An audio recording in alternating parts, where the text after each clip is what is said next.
నందు ప్రేమైన సహోదరి సహోదరులకు యేసుక్రీస్తు నామములో శుభములు. దేవుని యొక్క కృప మీకు కలుగునుగాక. ఈరోజు దేవుడు మనకిచ్చిన మాట ఉపద్య గ్రంథము 1వ అధ్యాయము 6వ వచనం. యెషావు సంతతి వారి సొమ్ము సోదా చూడబడును, వారు దాచిపెట్టిన ధనమంతయు పట్టబడును. ఈ మాటను మనం ఉపద్య గ్రంథంలో చూస్తున్నాం. ఉపద్య గ్రంథము 1వ అధ్యాయం ఉంటుంది. ఆ అధ్యాయం అంతా కూడా యెషావు గురించే ఆయన ప్రవచించినట్లుగా మనం చూడగలం. ఒక్కొక్క ప్రవక్త ఒక్కొక్క గోత్రం కొరకు ప్రవచించినట్టు చూసినట్టు, అలాగే ఉపద్య గారు యెషావు గారు గురించి ప్రవచించినట్టు మనం చూడగలం. ఇక్కడ యెషావు సంతతి వారి సొమ్ము సోదా చూడబడును అంటున్నారు. యెషావు యొక్క సంతతి ఏమైపోతుందంట? సోదా చూడబడుతుందంట. అంటే అదంతా కూడా పట్టబడుతుంది.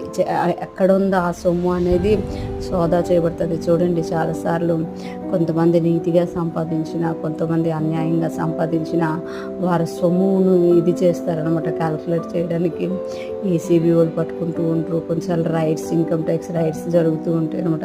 ఎందుకంటే ఆ ఇన్కమ్ ట్యాక్స్ ఆఫీసర్స్ వచ్చిన ఏసీబీ వాళ్ళకి ఒకవేళ ఉద్యోగస్తులు ఎవరైనా పట్టబడిన వాళ్ళ ఇంట్లోన వాళ్ళ తాలూకా లాకర్స్లోన, వాళ్ళ బ్యాంకులు, వాళ్ళ పొలం ఏమేమి ఉన్నాయి అన్నీ సోదా చూస్తారు, అన్ని లెక్కలు చూస్తారు, అన్నీ సెర్చ్ చేస్తారు. అప్పుడు మరి ఎవరైతే పట్టబడతారో వాళ్ళకి ఏ అధికారం ఉండదు అన్నమాట.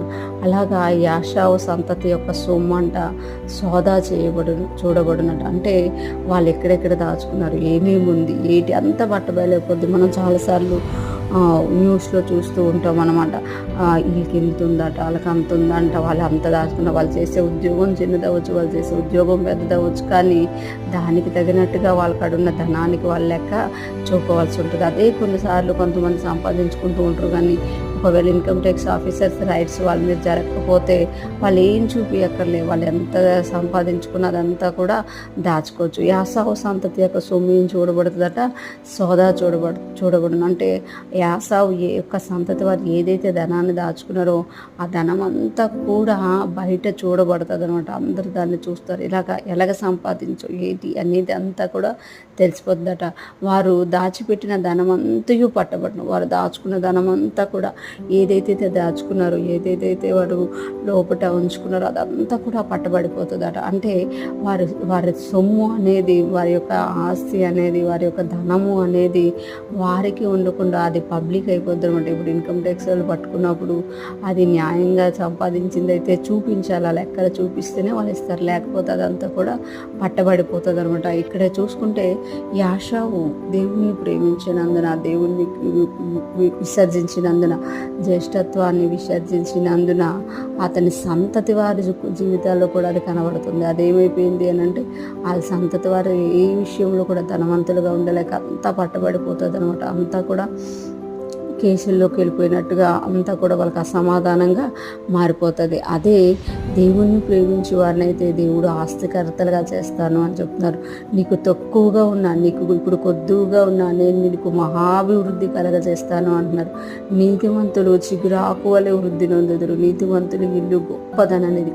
అంటే నీతిగా మనం జీవించడం వల్ల, దేవుణ్ణి హత్తుకొని దేవుణ్ణి ప్రేమిస్తూ జీవించడం వల్ల మన ఆస్తి అనేది, మన సంపద అనేది, మన ధనము అనేది సురక్షితంగా ఉంటుంది. మనం సురక్షితంగా ఉండడమే కాకుండా అది కూడా సురక్షితం. ఎప్పుడైతే మనం దేవుణ్ణి వ్యతిరేకిస్తామో, దేవునికి దూరంగా వెళ్ళిపోతామో, యెషావులాగా వెళ్ళిపోతామో, మన ధనము అనేది మనకు సురక్షితంగా ఉండకుండా పట్టబడిపోతుంది అని ఇక్కడ తెలియచేయబడుతుంది.